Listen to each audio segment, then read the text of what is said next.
ಪಿತನ ಸುತನ ಮತ್ತು ಪವಿತ್ರಾತ್ಮರ ನಾಮದಲ್ಲಿ ಆಮೆನ್. ಕೃಪೆಯಲ್ಲಿ ಐಶ್ವರ್ಯನೇ ನಿಮ್ಮನ್ನೇ ಆರಾಧಿಸುವೆ, ಸರ್ವವನ್ನು ಆಳುವವನೇ ನಿಮ್ಮನ್ನೇ ಆರಾಧಿಸುವೆ, ನನ್ನಯ ಜೊತೆಗಾರನೇ ನಿಮ್ಮನ್ನೇ ಆರಾಧಿಸುವೆ, ನನ್ನಯ ರಕ್ಷಕನೇ ನಿಮ್ಮನ್ನೇ ಆರಾಧಿಸುವೆ, ಮಹಿಮೆಯ ರಸನೆ ನಿನ್ನ ಆತ್ಮದಿ ಆರಾಧಿಸುವೆ, ಪರಲೋಕ ರಾಜನೆ ನಿನ್ನ ನಿತ್ಯವೂ ಆರಾಧಿಸುವೆ. ಪ್ರಭು ಕ್ರಿಸ್ತರಲ್ಲಿ ಆತ್ಮೀಯ ಸಹೋದರ ಸಹೋದರಿಯರೇ, ಈ ದಿನದ ಮುಂಜಾನೆಯ ಜೀವಸ್ವರ ಕೀರ್ತನೆಗಳು 9:11.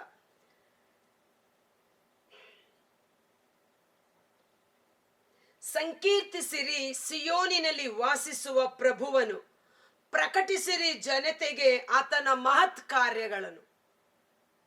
ರಾಜನ ಉಪಕಾರಗಳನ್ನು ಬೇಕಾದರೆ ನೀನು ಗುಟ್ಟಾಗಿಡು, ಆದರೆ ದೇವರು ಮಾಡಿದ ಮಹತ್ ಕಾರ್ಯಗಳನ್ನು ಮಾತ್ರ ಪ್ರಕಟಪಡಿಸು, ಅವುಗಳನ್ನೆಂದಿಗೂ ಬಚ್ಚಿಡಬೇಡ ಎಂಬುದಾಗಿ.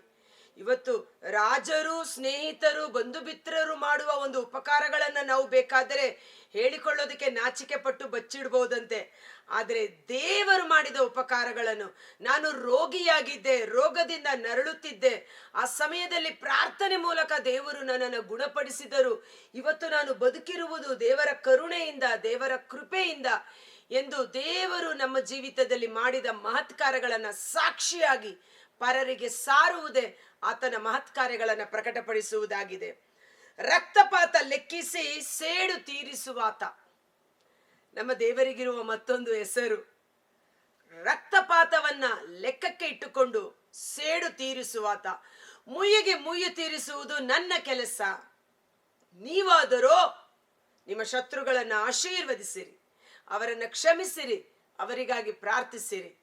ನಮ್ಮ ಕೆಲಸ ಶತ್ರುಗಳನ್ನು ಕ್ಷಮಿಸಿ ಆಶೀರ್ವದಿಸಿ ಪ್ರಾರ್ಥಿಸುವುದು. ದೇವರು ನೀತಿವಂತ ನ್ಯಾಯಾಧಿಪತಿ, ಮುಯ್ಯಿಗೆ ಮುಯ್ಯಿ ತೀರಿಸುವುದು ಆತನ ಕೆಲಸ. ನೀನು ಒಳ್ಳೆಯ ಕೆಲಸ ಮಾಡುವುದೇ ಆದರೆ ನಿನಗೆ ಒಳ್ಳೆಯ ಪ್ರತಿಫಲ, ನೀನು ಕೆಟ್ಟ ಕೆಲಸ ಮಾಡಿದ್ದಾದ್ರೆ ನಿನಗೆ ಕೆಟ್ಟ ಪ್ರತಿಫಲ. ರಕ್ತಪಾತ ಲೆಕ್ಕಿಸಿ ಸೇಡು ತೀರಿಸುವಾತ, ದೀನ ದಲಿತರ ಮೊರೆಯನ್ನು ಎಂದಿಗೂ ಮರೆಯನಾತ. ದೀನ ದಲಿತರ ಮೊರೆಯನ್ನು, ಪ್ರಾರ್ಥನೆಯನ್ನು ಎಂದಿಗೂ ಆತ ಮರೆಯುವುದಿಲ್ಲ. ಈ ರಕ್ತಪಾತವನ್ನ ಲೆಕ್ಕಿಸಿ ಸೇಡು ತೀರಿಸಿದಾತ ಎನ್ನುವಾಗ ಪವಿತ್ರಾತ್ಮರು ನನಗೆ ಪ್ರೇರೇಪಣೆ ಮಾಡಿದಂತ ಪವಿತ್ರ ಗ್ರಂಥದ ಒಂದು ಘಟನೆ, ಆಹಾಬ ರಾಜ ಮತ್ತು ಇಸಬೆಲ್ ರಾಣಿಯ ಒಂದು ಘಟನೆ. ಅದನ್ನು ಓದುವ. 1 ಅರಸು 21ನೇ ಅಧ್ಯಾಯ ವಚನ 17. ಆಗ ತಿಷ್ಬೀಯನಾದ ಎಲಿಯನಿಗೆ ಸರ್ವೇಶ್ವರ ವಾಣಿ ಉಂಟಾಯಿತು, ನೀನು ಹೋಗಿ ಸಮಾರ್ಯದಲ್ಲಿ ವಾಸಿಸುವ ಇಸ್ರಾಯೇಲ್ ಅರಸನನ್ನು ಕಾಣು. ಆಹಾಬ, ಓಕೆ, ಅವನು ಈಗ ನಾಬೋತನ ದ್ರಾಕ್ಷೆ ತೋಟವನ್ನು ಸ್ವಾಧೀನ ಮಾಡಿಕೊಳ್ಳುವುದಕ್ಕಾಗಿ ಅಲ್ಲಿಗೆ ಹೋಗಿದ್ದಾನೆ. ಅವನಿಗೆ, ನೀನು ಕೊಲೆ ಮಾಡಿ ಸೊತ್ತನ್ನು ಸಂಪಾದಿಸಿಕೊಂಡೆಯಲ್ಲವೇ? ನಾಯಿಗಳು ನಾಬೋತನ ರಕ್ತವನ್ನು ನೆಕ್ಕಿದ ಸ್ಥಳದಲ್ಲೇ ನಿನ್ನ ರಕ್ತವನ್ನು ನೆಕ್ಕುವುವು ಎನ್ನುತ್ತಾರೆ ಸರ್ವೇಶ್ವರ. ದೀನ ದಲಿತರು, ದರಿದ್ರರು, ಬಡವರನ್ನು ಮೋಸ ಮಾಡಬೇಡಿ, ಅವರ ಪರವಾಗಿ ಸರ್ವೇಶ್ವರನು ವಾದಿಸಲಿದ್ದಾರೆ. ವಿಧವೆಯರಿಗೆ ನ್ಯಾಯ ತೀರಿಸಿ, ವಿಧವೆಯರಿಗೆ ಮೋಸ ಮಾಡಬೇಡಿ.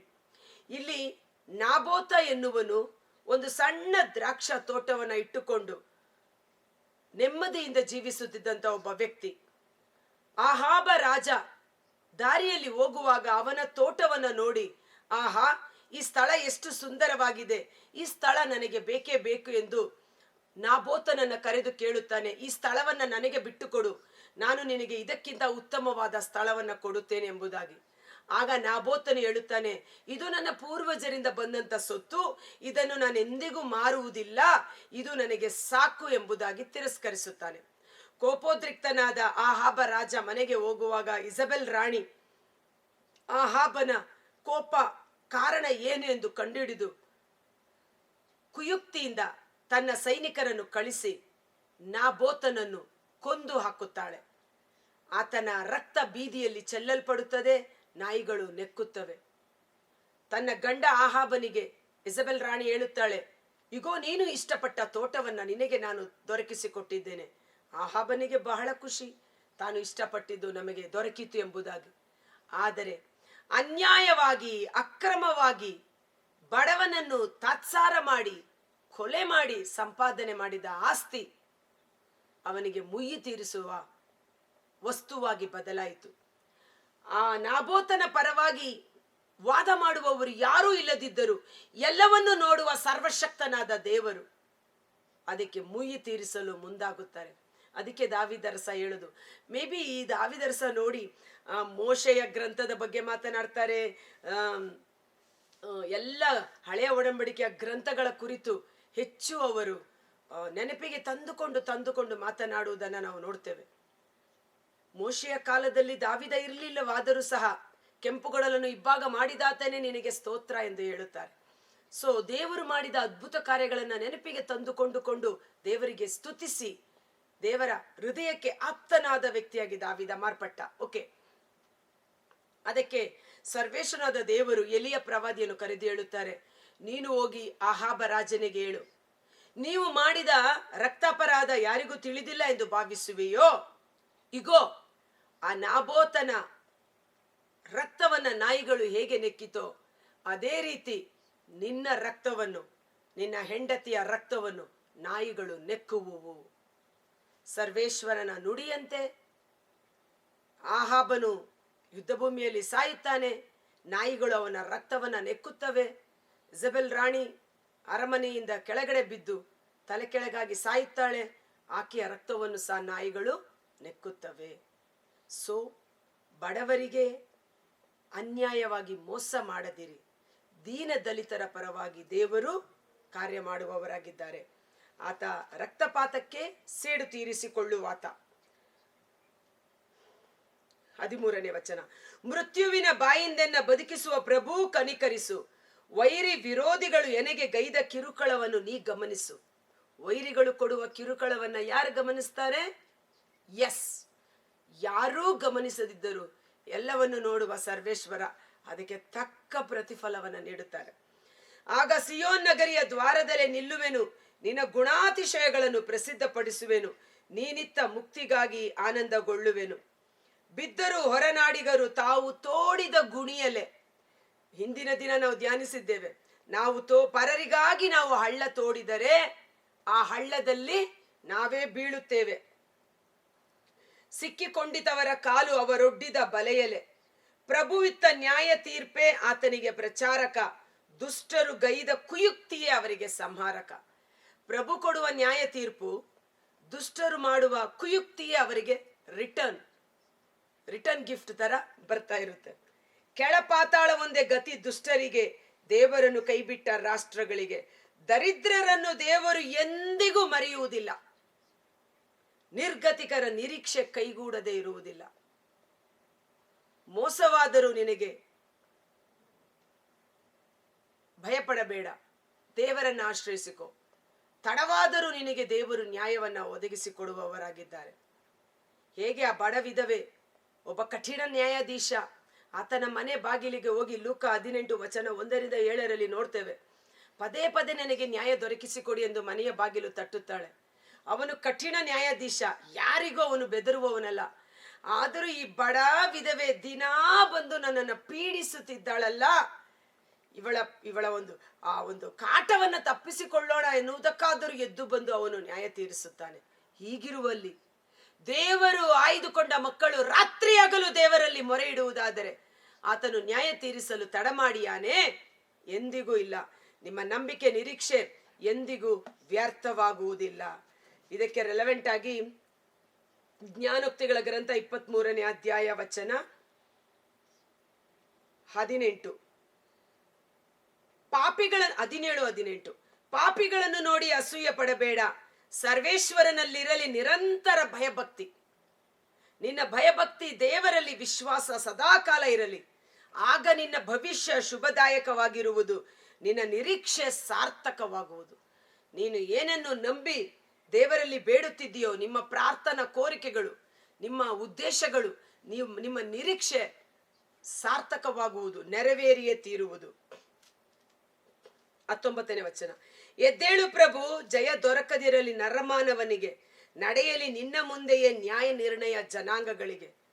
ಸೊ ನಾವು ನ್ಯಾಯಕ್ಕಾಗಿ ಜನರ ಮುಂದೆ ಹೋಗುವುದಕ್ಕಿಂತ ಸರ್ವೇಶ್ವರನ ಪಾದ ಸನ್ನಿಧಾನದಲ್ಲಿ ಕುಳಿತು, ದೇವ ನೀನು ನನಗೆ ನ್ಯಾಯ ದೊರಕಿಸು ಎಂದು ಪ್ರಾರ್ಥಿಸುವುದು ಎಷ್ಟೋ ಉತ್ತಮ. ದೇವರು ಕಾರ್ಯ ಮಾಡ್ತಾರೆ. ಮೂಡಿಸು ಹೇ ಪ್ರಭು ಅವರಲ್ಲಿ ಭಯಭ್ರಾಂತಿಯನ್ನು, ಕಲಿಸು ಜನಾಂಗಕ್ಕೆ ತಾವು ಹುಲು ಮಾನವರು ಎಂದು. ಮನುಷ್ಯರಿಗೆ ಒಂದು ಪಾಠವನ್ನು ಕಲಿಸು, ಅವರು ಹುಲು ಮಾನವರು. ಯೆಶಾಯ 2:22 ನರಮಾನವರಲ್ಲಿ ಇಡದಿರು ಭರವಸೆಯನ್ನು, ಯಾವ ಗಣನೆಗೆ ಬಂದಾನು ಅವನು, ಮೂಗಿನಲ್ಲಿ ಉಸಿರಾಡುವ ಅಲ್ಪ ಪ್ರಾಣಿ ಅವನು.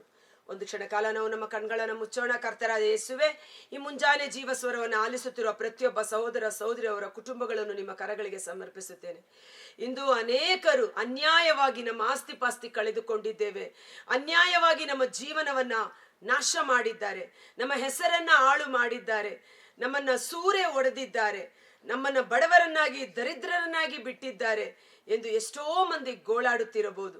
ಭಯಪಡಬೇಡಿ, ನಿಮಗೆ ಆದ ಅನ್ಯಾಯಕ್ಕೆ ತಕ್ಕ ಪ್ರತಿಫಲವನ್ನ ದೇವರು ಕೊಡಲು ಶಕ್ತರಾಗಿದ್ದಾರೆ. ಹೇಗೆ ನಾಬೋತನಿಗೆ ಉಂಟಾದ ಅನ್ಯಾಯವನ್ನ ದೇವರು ಸರಿಗಟ್ಟಿದರೋ, ಅದೇ ರೀತಿಯಲ್ಲಿ ದೇವರು ನಮಗೆ ಬೇಕಾದ ನ್ಯಾಯವನ್ನು ಒದಗಿಸಿಕೊಡಲು ಎದ್ದು ನಿಂತಿದ್ದಾರೆ. ಯೆಶಾಯ 30:18 ಸರ್ವೇಶ್ವರನಿಗಾಗಿ ಕಾದಿರುವವರು ಧನ್ಯರು, ಅವರಿಗೆ ಕೃಪೆ ತೋರಿಸಲು, ಕರುಣೆ ತೋರಿಸಲು ಸರ್ವೇಶ್ವರನು ಎದ್ದು ನಿಂತಿದ್ದಾನೆ. ನಿಮ್ಮ ಬೋಧಕನು ನಿಮಗೆ ಕಷ್ಟ ಸಂಕಟಗಳೇ ಅನ್ನಪಾನವಾಗಿ ಕೊಟ್ಟರೂ ನಿಮ್ಮ ಕಣ್ಣಿಗೆ ಮರೆಯಾಗಿಲ್ಲ. ನೀವು ಎಡಕ್ಕಾಗಲಿ ಬಲಕ್ಕಾಗಲಿ ತಿರುಗಿದಾಗ ಇದೇ ಸರಿಯಾದ ಮಾರ್ಗ, ಇದರಲ್ಲಿ ಮುನ್ನಡೆಯಿರಿ ಎಂದು ನಿಮ್ಮನ್ನು ಮುನ್ನಡೆಸುವ ದೇವರು ನಮ್ಮ ಸಮೀಪದಲ್ಲಿಯೇ ಇದ್ದಾರೆ. ನಮ್ಮ ಸಕಲ ಪಾಪ ಅಪರಾಧಗಳನ್ನು ಕ್ಷಮಿಸಿ ನಮ್ಮನ್ನು ರಕ್ಷಿಸುವ ರಕ್ಷಕ ನನ್ನ ಯೇಸು, ನನ್ನ ರಕ್ಷಕ ಪ್ರಭು ಯೇಸು ನಮ್ಮೊಡನೆ ಇದ್ದಾರೆ ಎಂದು ಧೈರ್ಯದಿಂದಿರೋಣ. ನಾವಾದರೂ ನಮ್ಮನ್ನು ಸೂರೆ ಮಾಡಿದ, ನಮ್ಮ ಹೆಸರನ್ನ ಹಾಳು ಮಾಡಿದ, ನಮ್ಮ ಜೀವನವನ್ನ ನಂಬಿ ಮೋಸ ಮಾಡಿದ ವ್ಯಕ್ತಿಗಳನ್ನು ಈ ಸಮಯದಲ್ಲಿ ಯೇಸುವಿನ ನಾಮದಲ್ಲಿ ಪೂರ್ಣ ಹೃದಯದಿಂದ ಕ್ಷಮಿಸುತ್ತೇವೆ, ಅವರನ್ನು ಆಶೀರ್ವದಿಸುತ್ತೇವೆ, ಅವರಿಗಾಗಿ ಪ್ರಾರ್ಥಿಸುತ್ತೇವೆ. ಆದರೆ ಮುಯ್ಯಿಗೆ ಮುಯ್ಯಿ ತೀರಿಸುವುದು ದೇವರ ಕೆಲಸ. ದೇವರು ನಮ್ಮ ಪರವಾಗಿ ಹೋರಾಡಿ ನಮಗೆ ನ್ಯಾಯವನ್ನು ಜಯವನ್ನು ಅನುಗ್ರಹಿಸುವವರಾಗಿದ್ದಾರೆ.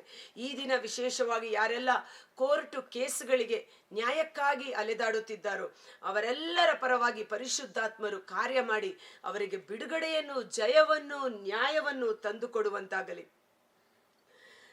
ಅಳುತ್ತಳುತ್ತಾ ಅವರು ಬಿತ್ತನೆ ಮಾಡುವವರು ನಗುನಗುತ್ತಾ ಬಂದು ಸಾಕ್ಷೀಕರಿಸಿ ದೇವರ ನಾಮ ಮಹಿಮೆ ಪಡಿಸುವಂತೆ ಯೇಸುವಿನ ಅದ್ಭುತಕರವಾದ ನಾಮದಲ್ಲಿ ಪ್ರಾರ್ಥಿಸಿ ಬೇಡಿ ಹೊಂದಿಕೊಳ್ಳುತ್ತೇವೆ. ಆಮೇನ್. God bless you. ಈ ವಿಡಿಯೋ ಲಿಂಕನ್ನು ಪರರಿಗೂ ಶೇರ್ ಮಾಡಿ ದೇವರ ಆಶೀರ್ವಾದವನ್ನು ನೀವು ಹೊಂದಿಕೊಳ್ಳಿ. ಭಯಪಡಬೇಡಿ. ಪಕ್ಷಪಾತವಿಲ್ಲದೆ ತೀರ್ಪು ನೀಡುವ ನ್ಯಾಯಾಧೀಶರು ನಮ್ಮ ಪರವಾಗಿದ್ದಾರೆ. ನಮ್ಮ ಪರವಾಗಿ ವಾದಿಸುವ ವಕೀಲ ಪ್ರಭು ಯೇಸು ನಮಗಿದ್ದಾರೆ. ಅತಿ ಶೀಘ್ರದಲ್ಲಿ ನಮಗೆ ನ್ಯಾಯವನ್ನು ಒದಗಿಸಿಕೊಡುವವರಾಗಿದ್ದಾರೆ. Thank you.